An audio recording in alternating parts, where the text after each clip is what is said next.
वो बड़ी इंपॉर्टेंट गल जा रही है। बात आपके कुछ पल्ले पड़ी क्या इसकी मैं ऐसा दंदासा है नहीं खाना। अस्सलाम वालेकुम। तो फिर खैर खैरियत ही जी। तो जैसे कि आपको पता है कि जी इस वक्त फ़लस्तीन और इसराइल में जंग जारी है। उस हवाले से मैं थोड़ी सी बात करूंगा जो सुनी सुनाई, फिर उसके बाद जो मैंने थोड़ी बहुत सर्च की है। ये सारी बातें करने के बाद फिर मैं आऊँगा अपनी आवाम पे। मेरा भाषण पसंद आए तो रख लें, नहीं तो कोई गल नहीं, शाबा टूरो फिरो जी। तो सबसे पहले हम फ़लस्तीन, फिर उसके बाद ये है कि जिधर भी दुनिया में मुसलमानों पे जुल्म सितम हो रहा है हम उनके लिए दुआ करते हैं कि अल्लाह पाक उनकी मदद फरमाए। ये तो सबसे पहले आते हैं जी इसराइल के प्रेसिडेंट की तरफ, नेतन्याहू ये की ना, तो उनकी तरफ आते हैं। उन पे करप्शन के साथ साथ और भी काफ़ी केसेस थे, तो पर अब इन्होंने मानना तो है कोई नहीं। इन्होंने क्या चाल चली है जी, हम क्या करते हैं जी अदालती निज़ाम को अपने अंडर कर लेते हैं ताकि हमारी मर्ज़ी के फ़ैसले आएँ। अब ये बात फैल गई है जी अवाम में, कौमें तो फिर ऐसे नहीं बनती। अवाम तकरीबन इकट्ठी शदीद किस्म के उन्होंने मुजाहरे किए हैं। फिर उसके बाद है जी काफ़ी हड़तालें हुई हैं, हॉस्पिटल बंद, उसके बाद एयरपोर्ट बंद। फिर ये भी कहा जाता है कि जी ये किसी कंट्री में गए, उधर इन्हें ट्रांसलेटर की ज़रूरत पड़ी है, वो भी नहीं उन्हें मिला। मतलब कोई राज़ी नहीं था कि इनका ट्रांसलेटर बने। इस तरह कौमें बनती हैं। फिर एक दिन ये भी आया कि जी अवाम इकट्ठी होकर प्राइम मिनिस्टर के घर की तरफ चली गई है। प्राइम मिनिस्टर ने जब हालात देखें वो उधर से हो गए कल्टी, मतलब भाग गए। तो उनके बेटे का बयान मेरे ख्याल से ये आया था कि ये जी सब कुछ अमेरिका करा रहा है। ये आसान तरीका है कि जी सब कुछ अमेरिका करा रहा है, फिर और कोई बात ना मिले, ये जी दहशतगर्द है, ये दहशतगर्दों के सहूलतकार हैं। ऐसी बातें आपको अपने मुल्क में भी सुनने को मिलती होंगी। अच्छा जी, इधर आपको ये भी बात बताता चलूं कि जी जो हमास का ग्रुप था जिसने इसराइल पे हमला किया है, जिसको ज्यादातर मुल्क ये कहते हैं जी ये दहशतगर्द ग्रुप है। हमास के इसी दहशतगर्द ग्रुप की हौसला अफजाई इसराइल के सदर ने की थी और इन पे इल्ज़ाम ये भी है कि जी इन्होंने इनको फंड दिए थे। ये थी थोड़ी सी बातें इसराइल के प्राइम मिनिस्टर की। अब आते हैं दूसरी तरफ जब जंग की तैयारी जारी थी उनके पास 5000 रॉकेट थे जो कि उन्होंने इसराइल पे मारने थे। तो इसकी खबर इजिप्ट और अमेरिका ने पहले इसराइल को दे दी थी, फिर भी इसराइल वालों ने इसे इग्नोर किया। काफ़ी ज़्यादा टेक्नोलॉजी पे इसराइल का होल्ड, इसके बावजूद भी इसराइल खामोश। काफ़ी ज़्यादा मुल्क इसराइल को इस बात पे ताने भी मार रहे हैं और सवाल भी कर रहे हैं कि आपकी इंटेलिजेंस इतनी कमज़ोर क्यों, या इजिप्ट और अमेरिका ने जब आपको बताया है तो आपने इस पर रिएक्शन क्यों नहीं किया। अब जब हमास ने हमला कर दिया तो इसराइल वालों ने सबसे पहले क्या किया, सोशल मीडिया के थ्रू और इनडायरेक्टली ये बातें बताई कि जी उन्होंने जुल्म कर दिया है, औरतों और बच्चों पे जुल्म कर दिया है। फिर जी सोशल मीडिया पे आपको मुख्तलिफ जगह देखने को मिला होगा जी हमास के जो मुजाहिद हैं वो औरतों और बच्चों के साथ देखें कैसे जुल्म कर रहे हैं। ये ड्रामा क्रिएट करना कोई ज़्यादा मुश्किल बात नहीं है। हालांकि इसराइल है पावरफुल, उसके साथ मज़ीद और भी पावरफुल जो मुल्क हैं वो भी उसके साथ हैं। उनके लिए हमास पे हमला करना कोई ज़्यादा मुश्किल बात नहीं है। पर उन्होंने इंसानियत का रोना भी रोना था, उन्होंने हमदर्दियाँ भी समेटनी थी।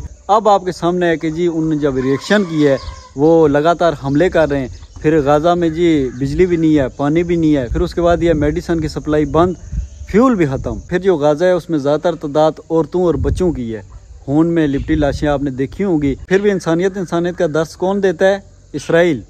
हमदर्दियाँ कौन समेटता है, इसराइल। मेरा भाषण ज़रा पीक पे था, पर यह है कि ऑर्डर आ गया जाके दूध ले आओ, मैं वापस आता हूँ। बल्कि नहीं, अभी आपसे तो मैं सर्च की हुई और सुनी सुनाई बातें आपसे शेयर कर रहा हूँ। मेरा भाषण अभी बाकी है, इंतज़ार करें।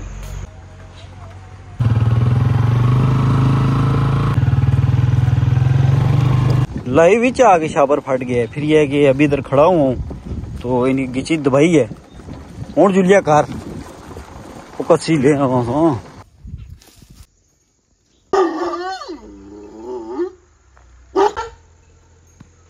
अब इधर एक और पहलू भी है जी इस जंग का, वो है इल्यूमिनाटी। वो बात यह है, इल्यूमिनाटी आपको जैसे कि पता है शैतान की पैरवी करना, मतलब कि शैतान के नक्शे कदम पर चलें, जो गलत काम है वो सारे करें। काफ़ी ज़्यादा लोग इसके ख़िलाफ़ भी हैं यहूदियों में से।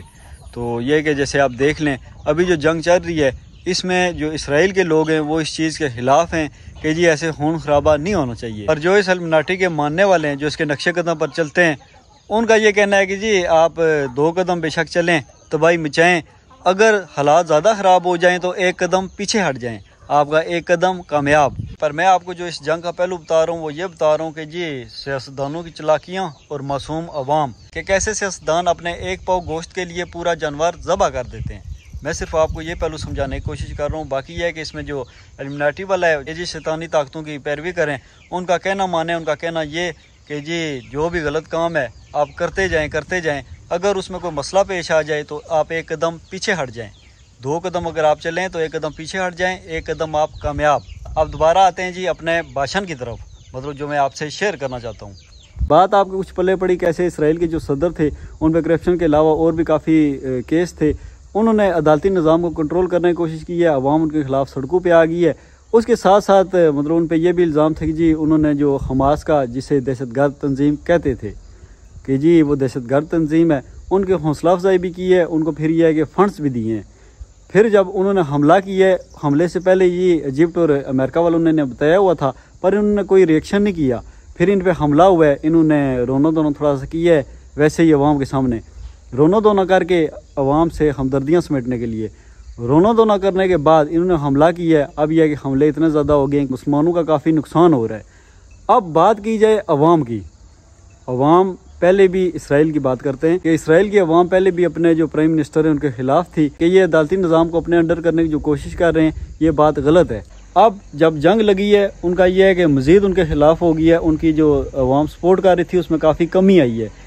और आपको एक वीडियो शायद देखने को मिली हो कि कोई उनकी मिनिस्टर थी, वो हमदर्दियाँ समेटने के लिए हॉस्पिटल में गई है इन्हीं जंग के दिनों में, तो यह है कि हॉस्पिटल के बाहर से ही डॉक्टर ने उन्हें भगा दी है। बात करें जो अवाम है फ़लस्तीन वगैरह की, वो तो आपको पता है इस वक्त लाशें उठाने में बिजी हैं और यह है कि फरियाद कर रहे हैं कि कोई आके हमारी मदद करे। अब जो मेरी वीडियो बनाने और बात करने का मकसद था उसकी तरफ आते हैं। आप जो ये है जी शख्सियत परस्ती, इससे निकल कर थोड़ी देर इस बात को समझें, शायद आपको मेरी बात समझ आ जाए। मेरी राय के मुताबिक, बाद में यह है कि आपकी राय अलग भी हो सकती है, पर मैंने आपको जो सारी बातें बताई हैं, जो मैंने सारी बातें आपको बताई हैं, उन सारी बातों को सामने रख के मैं ये बात करता हूँ। शायद यह है कि आपको थोड़ी बहुत समझ आ जाए। सबसे पहले आप देखें जी सियासतदानों को अपनी कुर्सी कितनी प्यारी है। जो मैंने इसराइल की बात की है, अपने ऊपर करप्शन के केस खत्म करने के लिए अवाम का जो इतना बड़ा सैलाब आ गया था इनके खिलाफ, तो उस अवाम के सैलाब को इधर उधर करने के लिए, उनको किसी और बात में बिजी करने के लिए ये कैसे इंसानी जानों की कुर्बानियाँ दे देते हैं। पर वो ये है कि वो एक कौम बनी है, उन्होंने ये है कि इस बात को समझे और यह है कि सड़कों पे आई है और इस हुकूमत के खिलाफ हो गई है। अब देखें अपने मुल्क की सियासत, मैं एक एक बात को अलग अलग करके बयान नहीं करूँगा क्योंकि यह है कि अवाम माइंड कर जाती है। अवाम सियासतदानों को इतना रुतबा दे देती है जी, इमरान खान कहे तो मैं अपने बच्चे का गला काट दूँ, नवाज शरीफ साहब मेरे वालिद साहब हैं या मेरे वालिद साहब की जगह हैं जी, वो शराब नहीं थे पी रहे, वो शहद पी रहे थे। इस तरह की अवाम की ये अजीब सी बातें, अंधे सपोर्टर। मैं अक्सर अवाम को कहता रहता हूँ जी, आप बेशक चाहे जिस मर्जी को सपोर्ट करें, पर अंधे सपोर्टर बिल्कुल ना बने जी। पेट्रोल 1000 रुपये लीटर हो जाए, हम तब भी इन्हें सपोर्ट करेंगे। आज तक मैं इस बात पे हंसता हूँ जी, महंगाई मुकाओ मार्च, उसके बाद अवाम को आटे की लाइनों में जलील करना। ये सारी बातें करने के बाद जी जो ड्रामा अरसे से चल रहा है वो आप सबके सामने है। सियासतदानों की आप सारी बातें देखते हैं, फिर जी अदालत के जो तमाशे हैं। जो बंदा समझना चाहिए कि जी हमारे ये खैर ख्वाह नहीं है, ये सिर्फ कुर्सी के लिए लड़ रहे हैं, जो बंदा ये बातें समझना चाहे तो उसके सामने ये सारी बातें खुली पड़ी हैं, बिल्कुल क्लियर। अब आप नहीं समझना चाहते तो ये एक अलग बात है। अब तो यह है कि कितने बंदे चाहे वो दीन इस्लाम की बात करें, पर जब मुल्क की बात करते हैं तो यह है कि खुल के बात करते हैं। फिर उसके बाद काफ़ी ज़्यादा यूट्यूबर हो गए, फिर यह है कि तजिया निगार हो गए, वो इतनी खुल के बातें करते हैं कि सारी बातें आपके सामने हैं, आप चाहें तो समझ लें, चाहें तो गुलाम रहें। ये भी बात सामने आ रही है, पता नहीं इसमें कितनी सच्चाई है, पर फिर भी आपको यह है कि आप अपनी आंखें खोल के रखें। अगर ऐसा हुआ, बेशक नवाज शरीफ साहब हुए या कोई भी सियासतदान ऐसा काम करे, तो यह है कि आप उसको सपोर्ट ना करें। बात यह है जी महंगाई, फिर उसके बाद यह है कि सरकारी जो स्कूल हैं उनको प्राइवेट करने वाली बात, इतने एहतजाज वगैरह सारे कुछ हो रहे हैं। अब नवाज शरीफ साहब आएंगे जी, महंगाई कम भी होगी और फिर यह है कि जी जो उस्ताज़ा के मुतालबात हैं वो भी माने जाएंगे। जो नवाज शरीफ आ रहे हैं वो फिर यह है कि मतलब अवाम की नज़र में धुल जाएंगे, अवाम की हमदर्दियाँ हासिल कर लेंगे और पाक साफ। अगर वाकई ये बात हुई तो यह है कि आप इस चीज़ को एक्सेप्ट ना करें, चाहे नवाज शरीफ साहब हों, इमरान खान या कोई भी। आप यह है कि 4 आंखें 4 कान रखें, इनकी ऐसी हमदर्दी लेने वाली बातों और ये माइंड प्रोग्रामिंग से गुरेज करें। जैसे सेम मैंने इसराइल की आपको बात बताई है कि जी कैसे सारा कुछ करके हमदर्दियाँ हासिल करने के लिए क्या गेम खेली गई है। इसी तरह आप अपने सियासतदानों पे नज़र रखें, वो देखें वो कौम कैसे इकट्ठी हो गई है और यह है कि सड़कों पे आ गई है अपने हक के लिए। तो इसी तरह आप पे भी लाजिम है जी कि सियासतदानों के पीछे लड़ने के बजाय मुल्क की जो बेहतरी है उस पर नज़र रखें कि मुल्क में बेहतरी कैसे आ सकती है। ये जो मुख्तलिफ किस्म के चस्के हैं, कभी आपको उधर लगा दिया, कभी इधर लगा दिया, इन सारी बातों से गुरेज करें। जैसे कि जी कोई एक मसला चल रहा है, उस पर अवाम बोल रही है, अवाम उसकी छानबीन कर रही है, क्या करेंगे जी, वो उधर धमाका हो गया जी, ये हो गया, अवाम में ये चीज़ें तकसीम कर दें, फिर उसके बाद जी ये वीडियो लीक होगी, ये ऑडियो लीक होगी, यही सारे खेल करके अवाम के ध्यान इधर उधर ये असाने मेहमान आए हुए बकरवाल उधर सामने, मैं इन्होंने भी इंशाल्लाह व्लॉग अच्छी बनासा। इसकी मैं ऐसा दंदासा दे दंदासा को तरह आना घूमी गया। इस नाम इंटरव्यू की इंसान अगर इतों गए ना एक बार था एक मैं शार्ट जा किंदा तो मैं शेयर कर सा पर यह कि नया फिर अभी के लिए पानी भरने इसने थे पानी दंदासा माड़ा लोड़ी तो रखें। ठीक है दंदास केड़ी फिल्म है? फिल्म और वो क्या दसो तुझे इतों में अइयां तू खलता उसने थे बनाई ना उसकी बना तो फिर खैर खरीय दी अलग वैसे तुम साढ़ी जुबान बोल रहे हो ना। हाँ ते समझ आ रहे हो बोले आपस जी बोले हो गोजरी बोले हो। मैं वहाँ भी भाषण देना तो बड़ी वीडियो बनाने वो बड़ी इंपॉर्टेंट गल जा रही है। चलें ये है कि वो क्या करूँ चलें यह है कि हंसी मजाक भी थोड़ा बहुत हो जाता है पर यह जो मैंने बातें की हैं उन पर आपने गौर लाजमी करना है। ठीक है यह गल्ला करना पे भी चीज़ दुच तली छोड़िए। चले ये है कि सीरियस बात के साथ साथ शुगल मेला भी होना चाहिए तो इन्हें तरह मैं चक्कर मारता। अच्छा तो मैं बात क्या कर रहा था क्रीम लाएगी ना कुत्ता खोली जंगल वो कुछ नसी है जी। तो मैंने जितनी बातें की हैं उनका मकसद ये है कि जी आप अपने हक के लिए लड़ें, लड़ नहीं सकते तो बोलें, बोल नहीं सकते तो कम से कम ये है कि आप लिख सकते हैं, लिख नहीं सकते तो ये है कि जो गलत सिस्टम है उनके आप सहूलतकार न बने, उनके आप सपोर्टर न बने, अंधे सपोर्टर न बने। क्योंकि जिनको आप सपोर्ट कर रहे हैं उनके गलत फैसलों की वजह से जब गरीब अवाम इस हद तक आ जाती है कि वो खुद को फांसी लगा लें, एक माँ अपने 2 बच्चों के साथ दरिया में छलांग लगा दे या एक बाप अपने बेटियों के साथ जी कहे जी मैं इनको फरोख्त करना चाहता हूँ, तो जब वहाँ पे इतना जुल्म हो तो जिनके हाथ में सिस्टम है उनके साथ साथ वो वाली भी अवाम इतनी गुनाहगार है जो उनकी सपोर्टर है। अब बात आ जाती है जिहाद की। जिहाद हम छोटे डंडे से तो कर नहीं सकते जैसे कि अब मैं हूँ, अब मुझे पता ही नहीं है कि जाना किधर है क्या करना है ये सारा सिस्टम ना जी मेरे पास कोई इतने इख्तियार हैं। अब बात इतनी है कि जी मैं अपने अंदर से जज्बा भी ख़त्म कर लूँ कि जी मेरे हाथ में तो कुछ नहीं है मैं क्या कर सकता हूँ जी ये उनका मामला है। इस तरह नहीं करना क्योंकि जज्बा अपने अंदर से ख़त्म नहीं होने देना, आंख नहीं बंद कर लेनी क्योंकि खुदा न खास्ता जब हमारे ऊपर कल ये वक्त आ गया हमारे मुल्क पे फ्रंट फुट पे लड़ने वाले हैं वो तो चले लड़ते रहेंगे पर यह है कि फिर हमें सहूलतकार बनना पड़ता है। हमें यह है कि उनको जो चीज़ें होती हैं वो मुहैया करनी पड़ती हैं, हमें एक मुहब्बे वतन बन के उनका साथ देना पड़ता है। जब आप में जज्बा ही नहीं होगा तो फिर आप उनमें शामिल हो जाएंगे जो कि मैदान जंग में फिर पीठ दिखा के भाग जाते हैं, मतलब कि हम अपने घरों से ही नहीं निकलेंगे। क्यों? क्योंकि हम उनकी बातों में आ गए जो ये ऐसी बातें कर रहे हैं जी अब तो हमारा काम ही नहीं है ये तो वो ऐसी वैसी बातों में ना आए। अपने अंदर इंसानियत जिंदा रखें, एहसास जिंदा रखें और यह है कि आंख बंद ना करेंगे जी वो तो उनका मसला है। अब बात आ गई है जी हम उनसे जंग कैसे कर सकते हैं, मतलब हम क्या करें कि उनके मुकाबले में आ सकते हैं या उनसे एक कदम आगे बढ़ सकते हैं। क्योंकि जब जंग में जीतना हो तो लाजमी है जो सिस्टम या जो दौर चल रहा है हमें लाजिम है कि हम एक स्टेप अपने दुश्मन से आगे हो जाएं।